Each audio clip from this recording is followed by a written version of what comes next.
Price to Jesus. വീണ്ടും ഒരു പ്രഭാതം, പുതിയൊരു മാസം എല്ലാം നമ്മുടെ മുമ്പിലേക്ക് നീട്ടിയ നമ്മുടെ കർത്താവും രക്ഷിതാവുമായ യേശുക്രിസ്തുവിന് ഞാൻ നന്ദി പറയുന്നു. യേശുക്രിസ്തുവിൻ്റെ നാമത്തിൽ ഓരോ ദിവസവും കർത്താവ് ശ്രേഷ്ഠവും മനോഹരവുമായി നടത്തുന്ന നല്ല ദൈവത്തിന് ഹൃദയം നിറഞ്ഞ നന്ദി അറിയിക്കുന്നു. ഈ പ്രഭാതത്തിൽ ഈ സന്ദേശം കേൾക്കുന്ന എല്ലാ ദൈവമക്കൾക്കും കർത്താവായ യേശുക്രിസ്തുവിൻ്റെ നാമത്തിൽ എൻ്റെ സ്നേഹവന്ദനം അറിയിക്കുന്നു. അതോടൊപ്പം ഒരു അനുഗ്രഹമേറിയ ദിവസവും അനുഗ്രഹമേറിയ മാസവും ഞാൻ നിങ്ങൾക്ക് ആശംസിക്കുന്നു. എല്ലാവർക്കും ശുഭദിനം.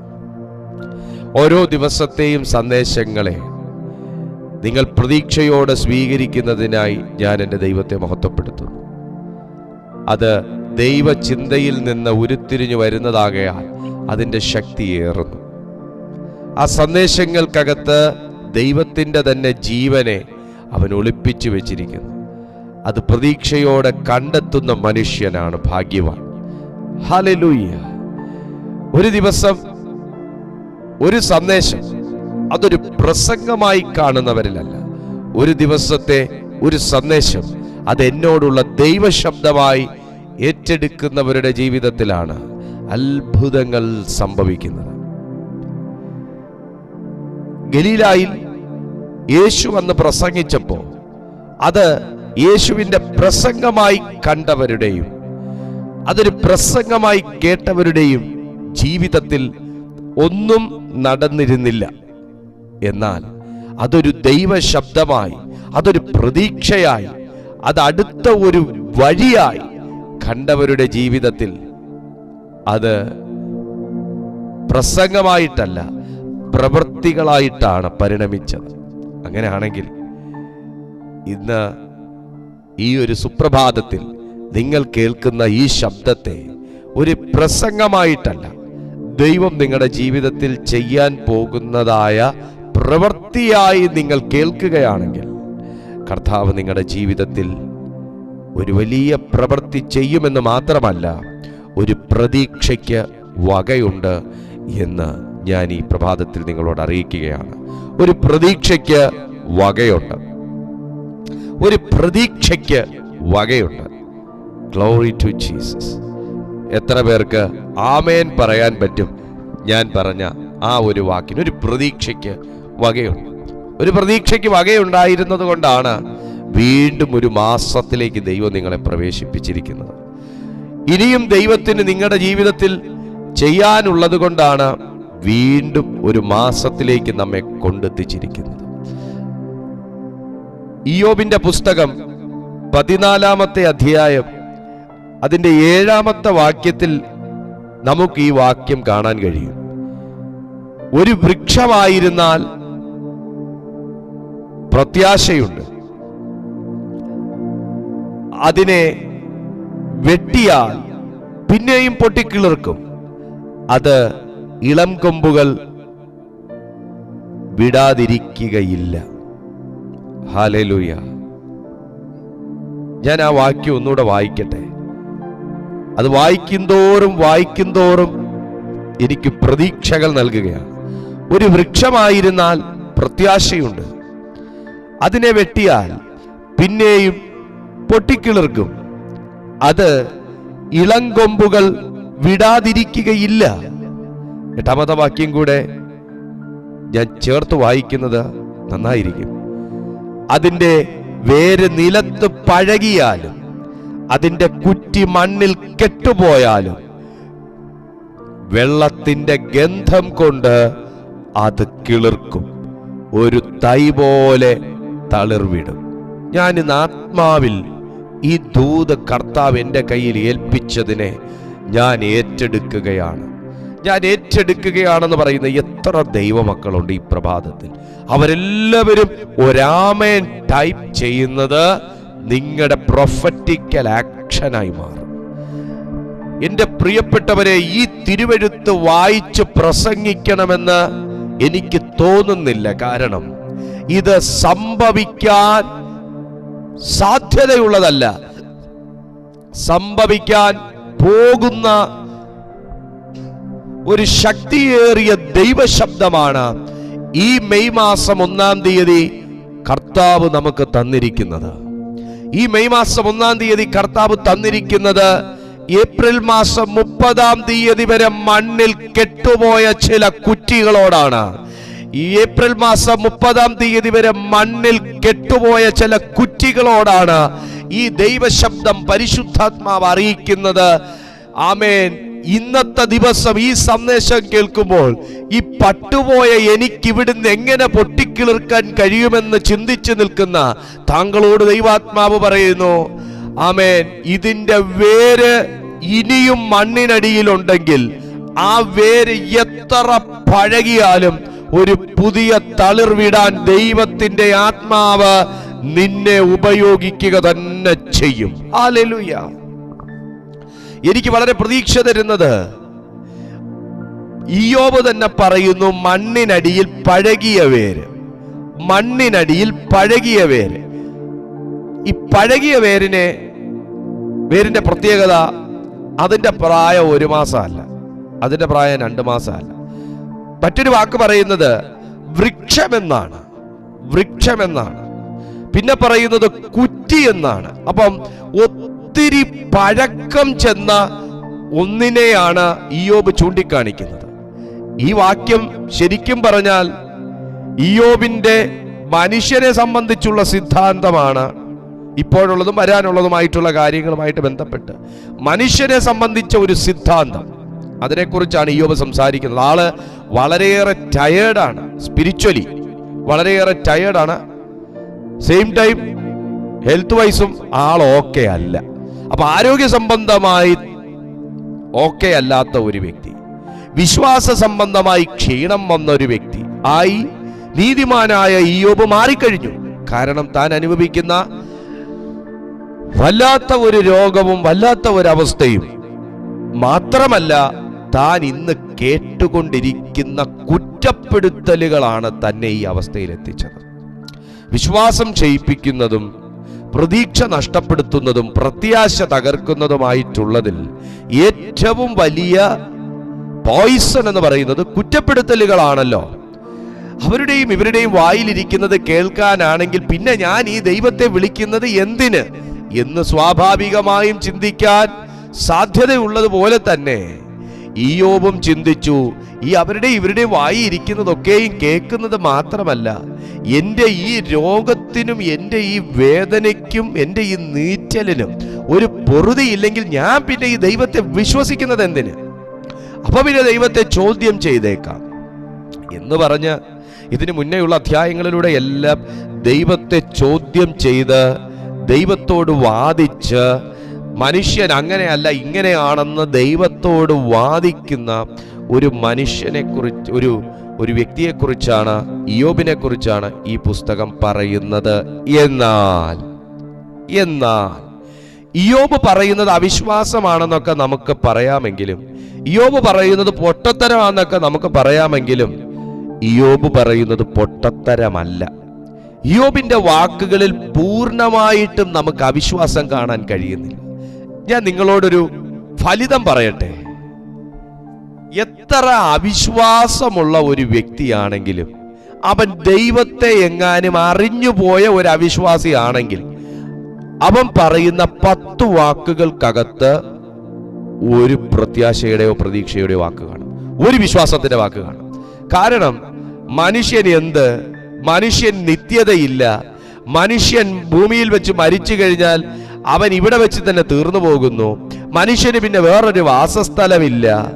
അങ്ങനെയൊക്കെ പറഞ്ഞ് ദൈവത്തിന്റെ വചനത്തിന് വിരോധമായി സംസാരിക്കുമ്പോഴും ഈ ഭൂമിയിൽ ജീവനുള്ള ഒന്ന് മരിച്ചു കഴിഞ്ഞാൽ ഈ ഭൂമിയിൽ തന്നെ തീരുന്നു എന്നൊക്കെ പറയുമ്പോഴും അദ്ദേഹം 7-ാമത്തെ വാക്യത്തിൽ വന്ന ദൈവത്തിന്റെ ശബ്ദങ്ങളോട് ഒത്തുപോകുകയാണ്. അതാണ് പറയുന്നത്, ഒരു വൃക്ഷമായിരുന്നാൽ പ്രത്യാശയുണ്ട്.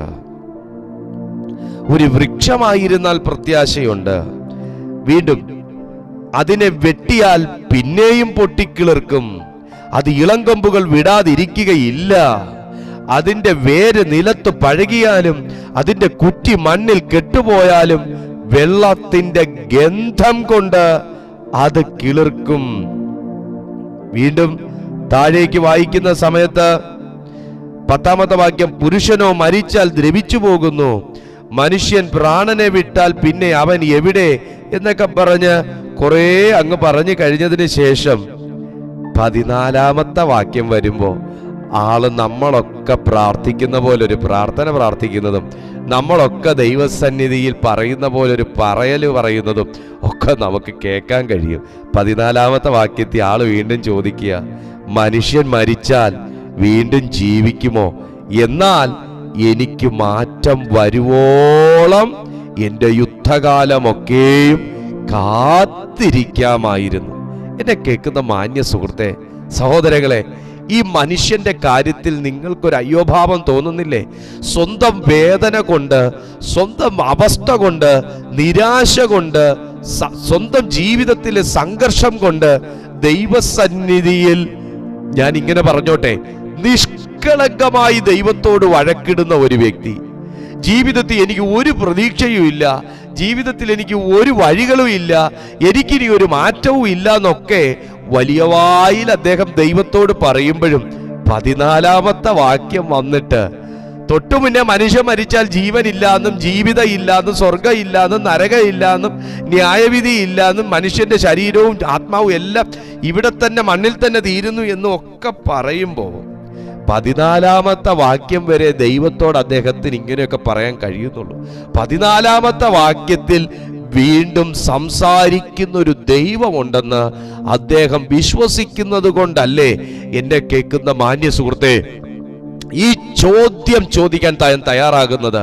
അതെ, 13-ാമത്തെ അധ്യായം വരെ പ്രതീക്ഷയില്ലാത്തൊരു മനുഷ്യനെയാണ് കാണുന്നതെങ്കിൽ 14-ാമത്തെ അധ്യായം വരുമ്പോ സംസാരിക്കുന്ന ഒരു ദൈവമുണ്ടെന്ന് വീണ്ടും വിശ്വസിക്കുന്നു. ഞാൻ ഇന്ന് പുതിയ വിശ്വാസികളോടല്ല സംസാരിക്കുന്നത്. ദൈവമുണ്ട് എന്ന് ആദ്യമായി കേൾക്കുന്ന ആരും ഇതിനകത്തില്ല. അതുകൊണ്ട് തന്നെ ഞാൻ പുതിയ ഒരു വിശ്വാസികളോടല്ല ഞാൻ ഇന്ന് സംസാരിക്കുന്നത്. ആമേൻ. ഇവിടെ ദൈവം ഉണ്ട് എന്നറിയുന്ന ഒരു പുതിയ മനുഷ്യനുമല്ല ഇയ്യോബ്. ദൈവം ഉണ്ട് എന്ന് വിശ്വസിച്ചിരുന്നവൻ തന്നെ ദൈവമില്ല എന്നും മരണാനന്തര ജീവിതമുണ്ട് എന്ന് വിശ്വസിച്ചവൻ തന്നെ അങ്ങനെ ഒന്നും ഇല്ല എന്നും പറയുമ്പോൾ ഇയ്യോബ് ഒരു പുതിയ മനുഷ്യനും പുതിയ വിശ്വാസിയുമല്ല. ഒരു പഴയ മനുഷ്യന്റെ ഹൃദയത്തിൽ വന്ന ഒരു പുതിയ പ്രതീക്ഷയെ കുറിച്ചാണ് ഇവിടെ പറയുന്നത്. 14-ാമത്തെ വാക്യം, മനുഷ്യൻ മരിച്ചാൽ വീണ്ടും ജീവിക്കുമോ? എന്നാൽ എനിക്ക് മാറ്റം വരുവോളം എന്റെ യുദ്ധകാലമൊക്കെയും കാത്തിരിക്കാമായിരുന്നു. ഇതുപോലെയല്ലേ ഇന്ന് എന്നെ കേൾക്കുന്ന താങ്കളുടെയും ജീവിതം? ഒരു യുദ്ധകാലത്തിലൂടെ കടന്നുപോയിക്കൊണ്ടിരിക്കുകയാണ്. പ്രതീക്ഷകൾക്കെതിരെ സംഭവിക്കുന്ന കാര്യങ്ങൾ, പ്രത്യാശയ്ക്ക് എതിരെ പുറപ്പെട്ടു വരുന്ന വാക്കുകൾ, വിശ്വാസത്തിനെതിരെ നടന്നുകൊണ്ടിരിക്കുന്ന സംഭവങ്ങൾ, ഇതൊക്കെയും ഒരു യുദ്ധകാലത്തെ അനുസ്മരിപ്പിക്കുമ്പോൾ ഈ പ്രഭാതത്തിൽ നിങ്ങൾ ചോദിക്കുന്നു ദൈവത്തോട്, എനിക്കും ഒരു മാറ്റം വരാൻ സാധ്യതയുണ്ടോ കർത്താവേ? ഇതാ ദൈവാത്മാവ് 7-ാമത്തെ വാക്യത്തിലൂടെ നിങ്ങളോട് സംസാരിക്കുന്നു. ഒരു വൃക്ഷമായിരുന്നാൽ പ്രത്യാശയുണ്ട്. ഒരു വൃക്ഷമായിരുന്നാൽ പ്രത്യാശയുണ്ട്. എന്നെയും നിങ്ങളെയും ഒക്കെ കർത്താവ് ഈ ഭൂമിയിൽ നട്ടിരിക്കുന്നത് വൃക്ഷങ്ങളായിട്ടാണ്. ഇയ്യോബ് ഇതിനെ മനുഷ്യനെ മനുഷ്യനെന്നും വൃക്ഷത്തെ വൃക്ഷമെന്നും പറയുമ്പോൾ രണ്ട് കാറ്റഗറിയായി തിരിച്ചിരിക്കുമ്പോൾ നമുക്ക് തിരുവെഴുത്തുകളിൽ തന്നെ അനേക സ്ഥലത്ത് മനുഷ്യനെ വൃക്ഷത്തോട് ഉപമിക്കുന്ന ദൈവത്തെക്കുറിച്ചും പ്രവാചകന്മാരെ കുറിച്ചും കാണാൻ കഴിയും. ഞാനും നിങ്ങളുമൊക്കെ ദൈവക്കണ്ണിലൊരു വൃക്ഷങ്ങളാണ്. ഒരിക്കൽ യേശു ഒരു വ്യക്തിയുടെ കണ്ണ് തുറന്ന് നീ എന്ത് കാണുന്നു എന്ന് ചോദിച്ചപ്പോൾ മനുഷ്യൻ വൃക്ഷങ്ങളെപ്പോലെ നടക്കുന്നത് ഞാൻ കാണുന്നു എന്നാണ് ഉത്തരം പറഞ്ഞത്. എന്നെയും നിങ്ങളെയും ഒക്കെ ഫലം പുറപ്പെടുവിക്കുന്ന വൃക്ഷങ്ങളായിട്ടാണ് ദൈവം നട്ടത്.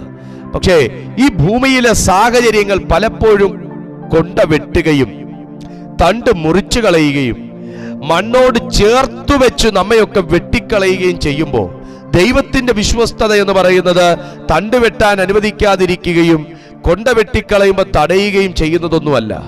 ദൈവത്തിന്റെ വിശ്വസ്തത എന്ന് പറയുന്നത് നിന്നെയും എന്നെയും ഒക്കെ മണ്ണിനടിയിൽ മറച്ചു നിർത്തിയിരിക്കുന്നു, നമ്മുടെ വേരുകളെ മറച്ചു നിർത്തിയിരിക്കുന്നു എന്നുള്ളതാണ്. ഇന്ന് പകലിലും ആരോടൊക്കെയോ പരിശുദ്ധാത്മാവ് സംസാരിക്കുന്നു.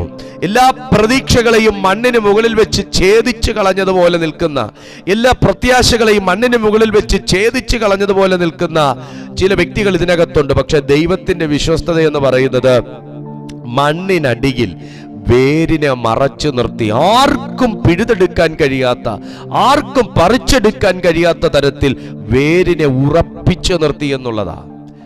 അടുത്തൊരു ദൂത് ഞാനിതാ താങ്കളോട് പറയുകയാണ്. പാസ്റ്ററെ, വേര് മാത്രം മണ്ണിനടിയിൽ നിന്നിട്ട് എന്ത് കാര്യം?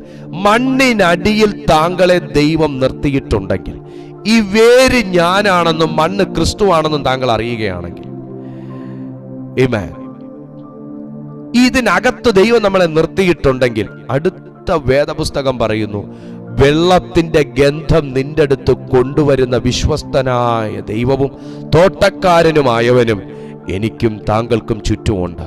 അതെ, ദൈവം നിർത്തിയിരിക്കുന്നത് പലരും വെട്ടിക്കളഞ്ഞിട്ടും പറഞ്ഞു പോകാതെ വണ്ണം ദൈവം നിർത്തിയിരിക്കുന്നത് ഒരു വെള്ളത്തിന്റെ ഗന്ധത്തെ കൊണ്ട് നിന്നെ ഒന്ന് മുളപ്പിച്ചെടുക്കാനാ. ഒരു ഞാൻ വെള്ളത്തിന്റെ നനവ് വേണമെന്ന് പറഞ്ഞിട്ടില്ല. വെള്ളത്തിന്റെ ഗന്ധമെന്ന് ബൈബിൾ പറയുമ്പോൾ വെള്ളത്തിന്റെ ഗന്ധത്തിന്, ദൈവം കൊണ്ടുവരുന്ന വെള്ളത്തിന്റെ ഗന്ധത്തിന് തന്നെ, ഓ മൈ ഗാഡ്, ദൈവം കൊണ്ടുവരുന്ന വെള്ളത്തിന്റെ ഗന്ധത്തിന് തന്നെ നമ്മിൽ നിന്നും തളിരിടുവാൻ കഴിയും. ഈ ഏപ്രിൽ മാസം 30-ാം തീയതി വരെയും പലരും താങ്കളുടെ മേൽ കൈവച്ചിട്ടുണ്ടായിരിക്കും. ഏപ്രിൽ മാസം 30-ാം തീയതി വരെയും ഒരു പ്രതീക്ഷയില്ലാതിരുന്നൊരു വ്യക്തിയായിരിക്കും. പക്ഷേ ഈ മെയ് മാസം 1-ാം തീയതി കയറ്റി നിർത്തിക്കൊണ്ട് ആത്മാവ് പറയുന്നു, ഒരു വെള്ളത്തിന്റെ ഗന്ധം നിന്റെ മേൽ ദൈവാത്മാവ് അയക്കാൻ പോകുകയാണ്. ഒരു വെള്ളത്തിന്റെ ഗന്ധം. അസ്ഥിത്താഴ്വരയിൽ കിടക്കുന്ന അസ്ഥികൾക്ക് വെള്ളത്തിന്റെ ഗന്ധമല്ല വേണ്ടത്, അവിടെ കാറ്റിന്റെ ഗന്ധമാണ് വേണ്ടത്. അവിടെ ഒരു ശബ്ദത്തിന്റെ ഗന്ധമാണ് വേണ്ടത്. എല്ലാവർക്കും ഒരേ മരുന്നല്ല എന്ന് പറയുന്നത് പോലെ എല്ലാവർക്കും ഒരേ ദൈവപ്രവൃത്തിയല്ല. ഈ പ്രഭാതത്തിൽ ഈ സന്ദേശങ്ങൾ കണ്ടുകൊണ്ടിരിക്കുന്ന നൂറുകണക്കിന് ആൾക്കാർക്ക്, ആയിരക്കണക്കിന് ആൾക്കാർക്ക്, 10,000-കണക്കിന് ആൾക്കാർക്ക് എല്ലാവർക്കും ഒരേ ദൈവപ്രവൃത്തിയല്ല. ആമേൻ. നോക്കുക, ആമേൻ, പ്രൈസ് ടു ജീസസ്. അസ്ഥിത്താഴ്വരയിലെ അസ്ഥികൾക്കൊരു കാറ്റിന്റെ ഗന്ധമാണ് ആവശ്യമെങ്കിൽ, ആമേൻ, ഒരു വൃക്ഷത്തിന്റെ വേരിന് വെള്ളത്തിന്റെ ഗന്ധമാണ് ആവശ്യമെങ്കിൽ, ഒരു മനുഷ്യനെ സംബന്ധിച്ച് യേശുവിന്റെയും ദൈവവചനത്തിന്റെയും സ്പർശനമാണ് ആവശ്യമെങ്കിൽ, ഇന്ന് പകലിൽ ദൈവാത്മാവ് അത് ചെയ്യാൻ വിശ്വസ്തനാണ്. താങ്കളുടെ ജീവിതത്തെ നോക്കി ദൈവാത്മാവ് പ്രവചിക്കുന്നു. ആമേൻ. മണ്ണിന് മുകളിൽ കാൽ ഉറപ്പിച്ച് നിന്നുകൊണ്ട് വളർന്നു വന്ന് നിന്നെ വെട്ടി നിലംപരിചാക്കാൻ വേണ്ടി പലരും ആയുധങ്ങളുമായി പുറപ്പെട്ടു വന്ന് അത് ചെയ്തു എന്ന ചാരിതാർത്ഥ്യത്തിൽ അവർ വസിക്കുമ്പോൾ, അവർ പോലും അറിയാതെ മണ്ണിനടിയിൽ മറച്ചുവെച്ച് പുതു തളിരിടുവാൻ വേണ്ടി ദൈവം ഒരു വൃക്ഷത്തെ മറച്ചു നിർത്തിയതുപോലെ ദൈവവചനത്തിനകത്തും ദൈവശക്തിക്കകത്തും ദൈവകൃപയ്ക്കകത്തും പൊതിഞ്ഞു സൂക്ഷിച്ചിരിക്കുന്ന നിന്റെ വേരിനെ ഒരു ഗന്ധം തട്ടിച്ച്, വെള്ളത്തിന്റെ ഗന്ധം തട്ടിച്ച് ഈ പുതുമാസത്തിൽ ദൈവം കിളിർപ്പിക്കുമെന്ന്, നിന്റെ പ്രതീക്ഷകളെ കിളിർപ്പിക്കുമെന്ന്, നിന്റെ പ്രാർത്ഥനകളെ കിളിർപ്പിക്കുമെന്ന് പരിശുദ്ധാത്മാവ് ദൂത് പറയുകയാണ്. ഹല്ലേലൂയ. ഒരു വൃക്ഷമായിരുന്നാൽ പ്രത്യാശയുണ്ട്. ലൂക്കോസിന്റെ സുവിശേഷം 13-ാമത്തെ അധ്യായം, 13-ാമത്തെ അധ്യായം,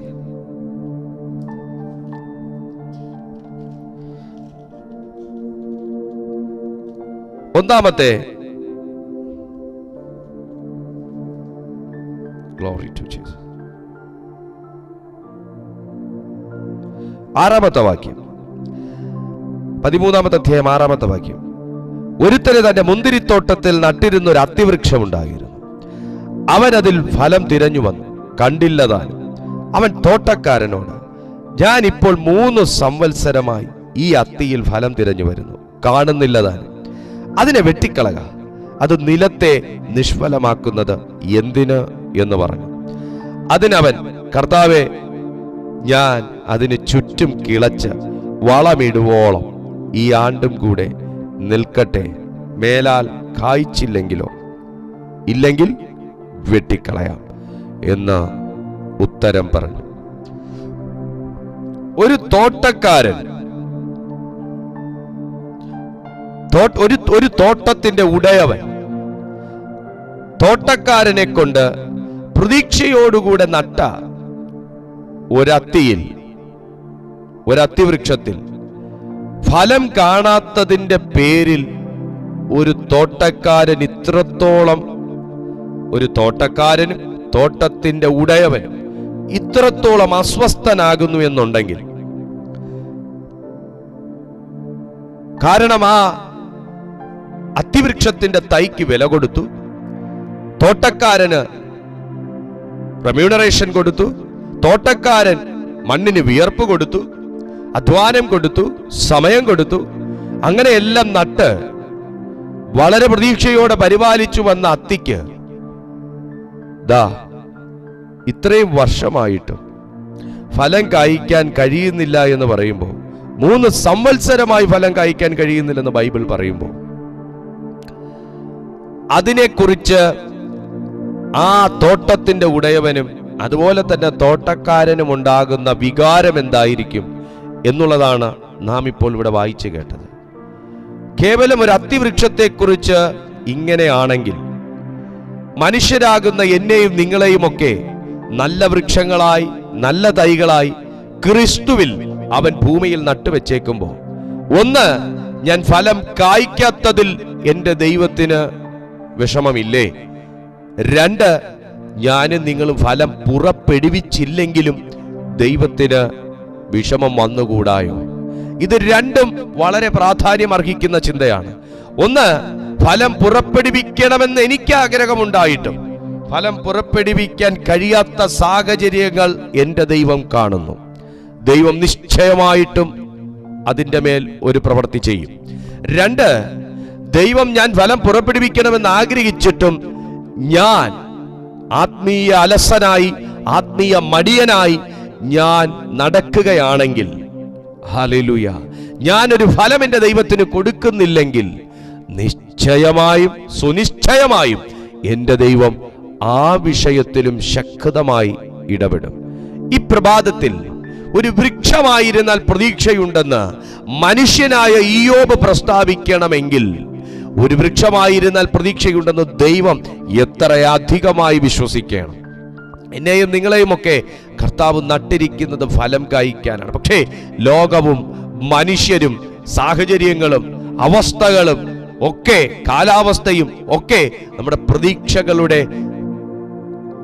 തണ്ടുകളെ മുറിച്ചു കളയുമ്പോൾ മണ്ണിനടിയിൽ വേര് ശേഷിക്കുന്ന ആരെങ്കിലും ഉണ്ടെങ്കിൽ, വെട്ടിക്കളഞ്ഞു പാസ്റ്ററേ എന്ന് നിങ്ങൾക്ക് പറയാൻ കഴിയുമെങ്കിലും വേരിപ്പോഴും അവശേഷിക്കുന്നു എന്ന് പറയാൻ കഴിയുന്ന ആരെങ്കിലും ഈ പ്രഭാതത്തിൽ ഈ സന്ദേശം കേൾക്കുന്നുണ്ടെങ്കിൽ, കുഞ്ഞെ, ഒരു വെള്ളത്തിന്റെ ഗന്ധവുമായി പരിശുദ്ധാത്മാവ് നിന്റെ അടുത്ത് എത്തുന്നുണ്ട്. ഒരു വെള്ളത്തിന്റെ ഗന്ധവുമായി പരിശുദ്ധാത്മാവ് ഈ പ്രഭാതത്തിൽ നിങ്ങളുടെ അരികിൽ എത്തുന്നുണ്ട്. അതെ, അത് നിന്നെ ഉന്നം വെച്ച് ദൈവാത്മാവ് സഞ്ചരിക്കുകയാണ്. താങ്കളെ ഉന്നം വെച്ച് പരിശുദ്ധാത്മാവ് സഞ്ചരിക്കുകയാണ്. നിന്റെ വേരിലേക്ക് വെള്ളത്തിന്റെ ഗന്ധമൊന്ന് മുട്ടിച്ചു തന്നാൽ ബൈബിൾ പറയുന്നു, അവൻ ആമേൻ നിശ്ചയമായിട്ടും തളിർവിടും. ഒരു വൃക്ഷമായിരുന്നാൽ പ്രത്യാശയുണ്ട്. അതിനെ വെട്ടിയാൽ പിന്നെയും പൊട്ടിക്കിളർക്കും. നിന്നെ വെട്ടിയ ആൾക്കാരുണ്ടോ? വാക്കുകൾ കൊണ്ട് നിന്നെ വെട്ടിയോ? പെരുമാറ്റങ്ങൾ കൊണ്ട് നിന്നെ വെട്ടിയോ? ഇടപെടലുകൾ കൊണ്ട് നിങ്ങളെ വെട്ടിയോ? മറ്റുള്ള ആൾക്കാരെ ഒരുക്കി നിർത്തിക്കൊണ്ട് നിങ്ങളെ വെട്ടിയോ? മുറിവേൽപ്പിച്ചോ? മുറിച്ചു കളഞ്ഞോ? ഒടിച്ചു കളഞ്ഞോ? എന്നാൽ ബൈബിൾ പറയുന്നു, നീ ഒരു വൃക്ഷമായിരുന്നു. കുഞ്ഞെ, നിന്റെ തണ്ട് വെട്ടി എന്ന് പറഞ്ഞ്, നിന്റെ തടി മുറിച്ചു എന്ന് പറഞ്ഞ്, നിന്റെ ശിഖരങ്ങൾ അരിഞ്ഞു എന്ന് പറഞ്ഞ് നീ ഒരു വൃക്ഷമാകാതിരിക്കുന്നില്ല. ഞാൻ കണ്ടിട്ടുണ്ട്, നന്നായിട്ട് വൃക്ഷങ്ങളെ കുറിച്ച് അറിയുന്ന ചില വ്യക്തികൾ വൃക്ഷത്തിന്റെ വേര് കണ്ടിട്ട് ഇത് ഇന്ന വൃക്ഷത്തിൻ്റെതാ എന്ന് പറയുന്നത്. ഹല്ലേലൂയ. നമുക്ക് പറ്റുമോ? പറ്റില്ല. പക്ഷെ ചില ആൾക്കാർ, എക്സ്പേർട്ട് ആയിട്ടുള്ള ആൾക്കാർ പറയും, വൃക്ഷത്തിന്റെ വേരുകളുടെ രീതി, വേരിന്റെ കനം എല്ലാം കണ്ടിട്ട് അവർ പറയും ഇത് ഇന്ന വൃക്ഷത്തിൻ്റെതാ. കുഞ്ഞെ, തണ്ട് മുറിച്ചു എന്ന് പറഞ്ഞ് നീ വൃക്ഷമല്ലാതാകുന്നില്ല. വേര് ഉണങ്ങി എന്ന് പറഞ്ഞും നീ വൃക്ഷമാകാതാകുന്നില്ല. കാരണം ബൈബിൾ പറയുന്നു, ഒരു വെള്ളത്തിന്റെ ഗന്ധത്തിന് പുറപ്പെടുവിക്കാവുന്നതേ ഉള്ളൂ നിന്റെ കാര്യങ്ങൾ. ഹല്ലേലൂയ. ഒരു വെള്ളത്തിന്റെ ഗന്ധത്തിന് പുറപ്പെടുവിക്കാവുന്നതേ ഉള്ളൂ നിന്റെ കാര്യങ്ങൾ.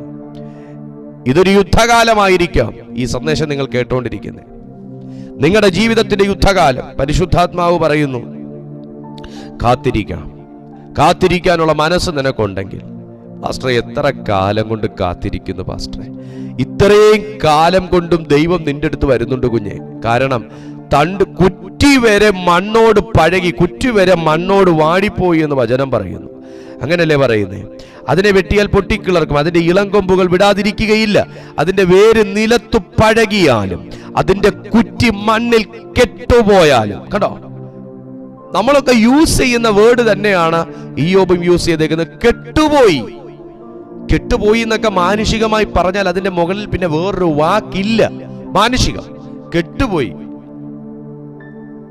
കേടായിപ്പോയി, ചീത്തയായിപ്പോയി.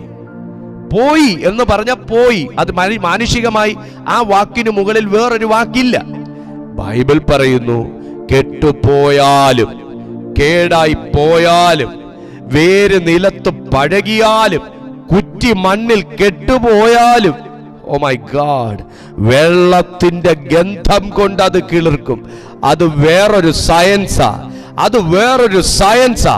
വെള്ളത്തിന്റെ ഗന്ധം കൊണ്ട് ആമേൻ അത് കിളിർക്കും. അത് വേറൊരു സയൻസാ. അത് വേറൊരു ചരിത്രമാണ്.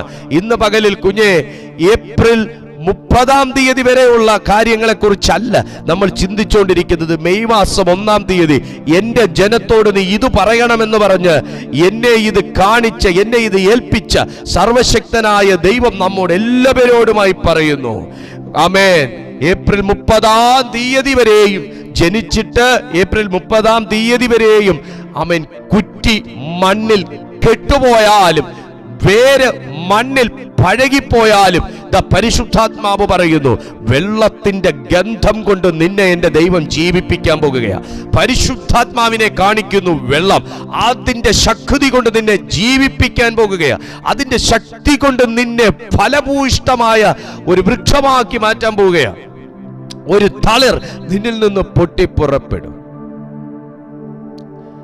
യേശുക്രിസ്തുവിനെ കുറിച്ച് ഒരിക്കൽ പത്രോസ് പറഞ്ഞപ്പോ തന്റെ സഹോദരൻ ചോദിച്ചത് ഇങ്ങനെയാണ്, നസറത്തിൽ നിന്ന് വല്ല നന്മയും വരുമോ? നസറത്തിൽ നിന്ന് വല്ല നന്മയും വരുമോ? വേര് മണ്ണിൽ പഴകിപ്പോയ, കുറ്റി മണ്ണിൽ കെട്ടുപോയ, നിന്നെ നോക്കിയും ചിലർ ഈ വാക്ക് പറഞ്ഞിട്ടുണ്ടായിരിക്കും, അതൊക്കെ ഇനി പച്ച പിടിക്കുമോ? അതൊക്കെ ഇനി കേറി വരുമോ? അതൊക്കെ ഇനി കേറി പോകുമോ? അതൊക്കെ ഇനി നന്നാകുമോ? അതൊക്കെ ഇനി പണിത് പൂർത്തീകരിക്കുമോ? ഹല്ലേലൂയ. ആ വിഷയങ്ങൾക്കൊക്കെ വ്യത്യാസം ഉണ്ടാകുമോ? പ്രാർത്ഥന പ്രാർത്ഥന എന്ന് പറഞ്ഞ് നടക്കുകയാ. ആ കേസ് കെട്ടൊക്കെ ഇനി ശരിയായി വരുമോ? അവർക്കൊക്കെ ഇനി നീതി കിട്ടുമോ? അവർക്കൊക്കെ ഇനി നഷ്ടപ്പെട്ടത് മടങ്ങി വരുമോ? ഇങ്ങനെയൊക്കെ പലരും ചോദിക്കും. നസറത്തിൽ നിന്ന് വല്ല നന്മയും വരുമോ? അതിശയോക്തി. എന്നാൽ വേദപുസ്തകത്തിൽ വിശ്വസിക്കുന്ന, ഞാൻ പറഞ്ഞല്ലോ, ഇത് പ്രസംഗമായി കേൾക്കുന്നവരോടല്ല, ഇത് പ്രതീക്ഷകളായി കാണുന്നവരോടാ ഞാൻ ഇന്ന് പകൽ സംസാരിക്കുന്നത്. ഹല്ലേലൂയ. അങ്ങനെയുള്ളവരുടെ ജീവിതത്തിൽ ഇത് വെള്ളത്തിന്റെ ഗന്ധമാ. ഈ ശബ്ദം വെള്ളത്തിന്റെ ഇരമ്പല. ഈ ശബ്ദം വെള്ളത്തിന്റെ ഇരമ്പല. അങ്ങനെയുള്ളവർക്ക് ആമേൻ, ഈ ശബ്ദം, ഈ ഇരമ്പൽ ചെന്ന് പതിക്കുന്നത് വാടി നിൽക്കുന്ന ചില വേരുകളിലേക്ക്. ആ വേരുകളിലേക്ക് ഇത് എത്തിക്കഴിഞ്ഞുള്ള പ്രത്യേകത, വേഗത്തിൽ വലിച്ചെടുക്കും. സാധാരണ വേഗത്തിൽ, സാധാരണ ഉള്ളതിനേക്കാൾ വേഗത്തിൽ വലിച്ചെടുക്കും. ഈർപ്പത്തിൽ നിൽക്കുന്ന ഒരു മണ്ണും, ഈർപ്പത്തിൽ നിൽക്കുന്ന ഒരു വൃക്ഷവും, വൃക്ഷത്തിന്റെ വേരും മണ്ണും എല്ലാം വെള്ളം കിട്ടുമ്പോ വേഴാമ്പലിനെ പോലെ ഒരിക്കലും വലിച്ചെടുക്കാറില്ല. എന്നാൽ ഡ്രൈ ആയ നിലത്തേക്ക് നമ്മൾ ഒരു കപ്പ് വെള്ളം കൊണ്ട് ഒഴിച്ചു കൊടുത്താൽ നമ്മൾ ഒഴിച്ച് തീരുന്നതിന് മുന്നേ വെള്ളം മുഴുവൻ വലിച്ചെടുക്കുന്ന കാണാം. ഒരു 5 മിനിറ്റ് കഴിയുമ്പോൾ അവിടെ നിൽക്കുന്ന സസ്യത്തിനൊരു ഒരു ഉണർവും ഒരു ഉന്മേഷവും ഊർജ്ജം ഉണ്ടാകുന്നത് കാണാം. ചില സമയത്ത് നമ്മളെയൊക്കെ ദൈവം ഡ്രൈ ആക്കി നിർത്തുന്ന എന്തിനാണെന്നറിയാവോ? എത്രത്തോളം വാല്യുബിളും പ്രഷ്യസുമായ വെള്ളത്തിന്റെ ഗന്ധമാണ് ഞാൻ നിങ്ങളും ഒക്കെ നുകരുന്നതെന്നൊന്ന് അറിയാനാ. പരിശുദ്ധാത്മാവിന്റെ പ്രവർത്തികളുടെ പ്രാധാന്യം എന്തെന്ന് ചിലപ്പോഴൊക്കെ ഒന്ന് മനസ്സിലാക്കി തരാനാ കുഞ്ഞെ ചില സമയം ഡ്രൈ ലാൻഡിൽ നിർത്തുന്നത്. പക്ഷെ എന്നും ഡ്രൈ ലാൻഡ് അല്ല കേട്ടോ, എന്നും കൊണ്ടവെട്ടലല്ല കേട്ടോ, എന്നും ശിഖരങ്ങൾ ഒടിക്കലല്ല കേട്ടോ, എന്നും കുറ്റിപ്പഴകലല്ല, എന്നും വേരുപഴകലല്ല. പരിശുദ്ധാത്മാവ് നിന്നോട് പറയുന്നു, കർത്താവ് നിന്റെ മേൽ ഒരു പുതിയ തളിർ ഇടാൻ പോവുകയാണ്. ഒരു വൃക്ഷമായിരുന്ന അതിന് പ്രതീക്ഷയുണ്ട്. അതിനെ വെട്ടിയാൽ പിന്നെയും പൊട്ടിക്കിളിർക്കും. എത്ര വട്ടം വെട്ടിയതാ, എത്ര പേർ ചേർന്ന് വെട്ടിയതാ, എത്ര എത്ര എത്ര എത്ര കാലം കൊണ്ട് വെട്ടിയതാ. വീണ്ടും വീണ്ടും വീണ്ടും ഞാനും നിങ്ങളുമൊക്കെ തളിരിടുന്നെങ്കിൽ, അതേ സഹോദരങ്ങളെ, മനുഷ്യൻ കാണക്കയല്ല, മണ്ണിനടിയിലൂടെ ഒരു വെള്ളത്തിന്റെ ഗന്ധം എൻ്റെ അടുത്ത് എത്തിയത് കൊണ്ടാ. മനുഷ്യർ കാണക്കൊന്നും അല്ല എൻ്റെ ദൈവം എന്നെയും നിങ്ങളെയൊക്കെ നിറയ്ക്കുന്നതും നടത്തുന്നതും. ആമേൻ. നമ്മുടെ ആഗ്രഹം മനുഷ്യർ കാണുന്ന രീതിയിലൊന്ന് ചെയ്യണമെന്നാ. എന്നാൽ കുഞ്ഞെ, ഒരു തളിര് പുറത്തേക്ക് വരുന്നത് വരെ നിനക്കും എനിക്കും വേണ്ടി അടിയൊഴുക്കുകളിലൂടെ പരിശുദ്ധാത്മാവ് വെള്ളത്തിന്റെ ഗന്ധം വേരിലേക്ക് എത്തിച്ചു തരുന്നതല്ലേ അവന്റെ കൃപ. വെട്ടിയിട്ടും കിളിർത്തു വരുന്നല്ലോ എന്ന് അവർ അതിശയത്തോടെ എന്നെയും നിങ്ങളെയും ഒക്കെ നോക്കുന്നത് ആരും അറിയാതെ എപ്പോഴൊക്കെയോ വെള്ളത്തിന്റെ ഗന്ധം കൊണ്ട് വേരിന്റെ അടുത്ത് എത്തിക്കുന്ന ദൈവത്തിന്റെ സ്നേഹമാണ്. ഇന്ന് പകലിൽ ആ സ്നേഹത്തേക്ക് നമുക്കൊന്ന് കയറാം, ആ സ്നേഹതീരത്തേക്ക് നമുക്കൊന്ന് അണയാം. ആമേൻ. എല്ലാ മനുഷ്യരിലുമുള്ള പ്രതീക്ഷകൾ നിങ്ങൾക്ക് നഷ്ടപ്പെട്ടിട്ടുണ്ടായിരിക്കാം.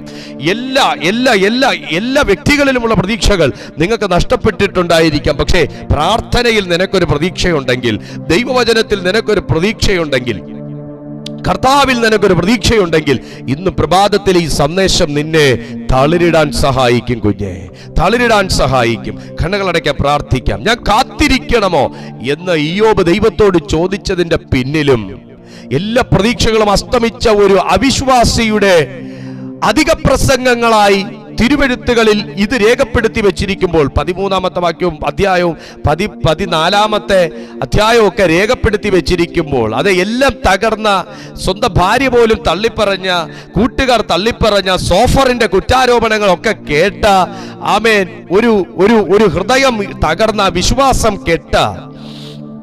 ഹൃദയം തകർന്ന, വിശ്വാസം കെട്ട, ദൈവത്തെ പോലും സംശയം തോന്നുന്ന ഒരു അവിശ്വാസിയുടെ അധിക പ്രസംഗങ്ങളായി ബൈബിൾ ഇതിനെ രേഖപ്പെടുത്തുമ്പോൾ, ഒരു പ്രതീക്ഷയുടെ കിരണമായി വീണ്ടും ഇതേ അവിശ്വാസിയുടെയും അധിക പ്രസംഗിയുടെയും വായിൽ ഞാൻ കാത്തിരിക്കണമോ എന്ന് ചോദിച്ച ദൈവത്തിന്റെ പ്രവൃത്തിക്കായി ഞാൻ ദൈവത്തെ സ്തുതിക്കുന്നു. ഞാനും നിങ്ങളൊക്കെ ഇതുപോലെ ചില അധിക പ്രസംഗികളായിരുന്നു. പക്ഷേ ആ അവിശ്വാസത്തെയും അധിക പ്രസംഗത്തെയും ഒക്കെ ശാസിച്ചത് മനുഷ്യർ കാണുകയല്ല, വ്യക്തിപരമായ ജീവിതത്തിൽ നമ്മുടെയൊക്കെ പ്രാർത്ഥനാ മുറികളിലും നമ്മുടെയൊക്കെ കട്ടിലുകളിലും ഒക്കെ കിടന്ന് നിരാശ കൊണ്ടും നെടുവീർപ്പ് കൊണ്ടും കരഞ്ഞപ്പോ ആരും കാണാതെ, കണ്ണുനീരൊഴുകുന്നതാണെങ്കിൽ മനുഷ്യൻ കാണും, പക്ഷെ പരിശുദ്ധാത്മാവിന്റെ സ്നേഹത്തിന്റെ നീരൊഴുക്കുകൾ ആരും കാണത്തില്ല. പക്ഷെ എന്റെയും നിങ്ങളുടെയും ഒക്കെ കണ്ണുകൾ നിറഞ്ഞു കലങ്ങിയപ്പോ, ഒഴുകിയപ്പോ, ആരും അറിയാതെ നമ്മുടെ വേരുകളിലേക്ക്, വിശ്വാസത്തിന്റെ വേരുകളിലേക്ക് കെട്ടുപോകും ആ വിശ്വാസം എന്നറിഞ്ഞതുകൊണ്ട് അവൻ അടിയൊഴുക്കുകൾ പോലെ വന്ന് എന്റെയും നിങ്ങളുടെയും ഒക്കെ വേരുകളിൽ ആ ഒരു ഗന്ധം തട്ടിച്ചതാണ് ഇന്ന് ദൈവത്തിന് പ്രയോജനപ്പെടുന്ന പാത്രങ്ങളാക്കി നിർത്തിയിരിക്കുന്നത്. ദൈവം നിന്നെ എത്ര സ്നേഹിക്കുന്നു കുഞ്ഞെ, ദൈവം നിന്നെ എത്രത്തോളം കാണുന്നു, ദൈവം നിന്നെ എത്രത്തോളം അറിയുന്നു.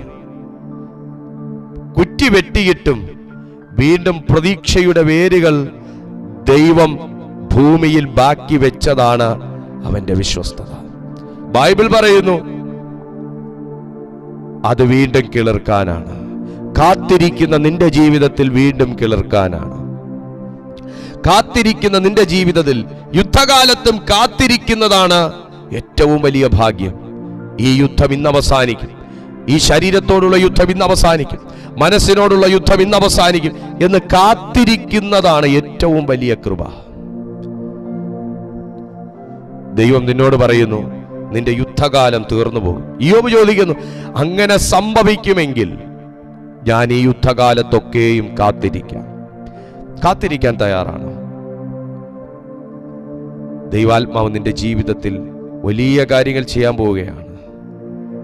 ദൈവാത്മാവ് നിന്റെ ജീവിതത്തിൽ വലിയ കാര്യങ്ങൾ ചെയ്യാൻ പോവുകയാണ്. എല്ലാ കണ്ണുകളും അടയട്ടെ. ദൈവസന്നിധിയിൽ എല്ലാ കണ്ണുകളും അടയട്ടെ. പറഞ്ഞേ, കർത്താവേ, ഈ മെയ് മാസം ഒരു പുതിയ പ്രതീക്ഷ പരിശുദ്ധാത്മാവ് തന്നിരിക്കുന്നതിനായി സ്തോത്രം. കേട്ട വചനം പോലെ വലിയ മാറ്റങ്ങൾ കൊണ്ടുവരുന്ന അത്ഭുതകരമായ ഒരു ദൈവപ്രവൃത്തി, പരിശുദ്ധാത്മാവിന്റെ വെള്ളത്തിന്റെ ഗന്ധം ഞങ്ങളിലേക്ക് സ്വീകരിച്ച് പ്രാർത്ഥിക്കുന്നു. കർത്താവേ, അടിയനെ കണ്ടുകൊണ്ടിരിക്കുന്ന ഓരോ ജനത്തിനായി സ്തോത്രം. ഈ ജനത്തെ അവിടുന്ന് അനുഗ്രഹിച്ചാട്ട്, ഈ ജനത്തെ അവിടുന്ന് ബലപ്പെടുത്തിയാട്ട്, ഈ ജനത്തെ അവിടുന്ന് വഴി നടത്തിയാട്ട്. കർത്താവേ, ഈ സന്ദേശം ഇവരെ ജീവിപ്പിച്ചിരിക്കാൻ സ്തോത്രം. വലിയ കാര്യങ്ങൾ കർത്താവ് ഞങ്ങളുടെ ജീവിതത്തിൽ ചെയ്താട്ട്. ഈ സമയം മനസ്സ് തകർന്ന ആരെങ്കിലും ഈ സന്ദേശം കേൾക്കുന്നെങ്കിൽ ഇപ്പോൾ അവരുടെ മേൽ ഒരാശ്വാസം ഉണ്ടാകട്ടെ. രോഗികളായ ആരെങ്കിലും ഈ പ്രഭാതത്തിൽ ഈ സന്ദേശം കേൾക്കുന്നെങ്കിൽ ഇപ്പോൾ അവരുടെ മേൽ യേശുവിൻ്റെ നാമത്തിലുള്ള സൗഖ്യം ഉണ്ടാകട്ടെ. അത്ഭുതകരമായ ദൈവപ്രവൃത്തി ഇവരുടെ ജീവിതത്തിൽ സംഭവിച്ചിരിക്കാൻ സ്തോത്രം. മഹത്വം മുഴുവനും അങ്ങേക്ക് യേശുവിൻ നാമത്തിൽ തന്നെ, ആമേൻ. ഞങ്ങളുടെ ഈ ചാനലിലുള്ള എല്ലാ മെസ്സേജുകളും നിങ്ങൾ വാച്ച് ചെയ്യുക. എല്ലാ ദിവസവും രാവിലെ 7 മണിക്ക് നിങ്ങൾക്ക് ഈ സന്ദേശം യൂട്യൂബിൽ കാണാൻ പറ്റും. ഇതേ ചാനലിൽ തന്നെ വൈകുന്നേരം 6:30 മണിക്ക് ഞങ്ങളുടെ ലൈവ് സർവീസ് ഉണ്ട്. എല്ലാ ദിവസവും അത് ഉണ്ട്. ആ സന്ദേശങ്ങളുമൊക്കെ അറ്റൻഡ് ചെയ്യാനായി നിങ്ങൾ ഓർക്കുക. ഈ ചാനൽ സബ്സ്ക്രൈബ് ചെയ്തിട്ടില്ലെങ്കിൽ ഒന്ന് ചെയ്തേക്കുക. മറ്റുള്ളവർക്കും കൂടെ ഈ സന്ദേശം അയച്ചു കൊടുത്ത് അവരെയും കൂടെ നിങ്ങൾ അനുഗ്രഹത്തിൻ്റെ ഭാഗവാക്കുകളാക്കുക. ദൈവം നിങ്ങളെ അനുഗ്രഹിക്കട്ടെ. അടുത്ത ദിവസം പുതിയൊരു സന്ദേശവുമായി കാണുന്നത് വരെ തൻ്റെ കൃപയിൽ ദൈവം സൂക്ഷിക്കട്ടെ. God bless you. ഒരു ശുഭദിനം നിങ്ങൾക്കെല്ലാവർക്കും ഞാൻ ആശംസിക്കുന്നു.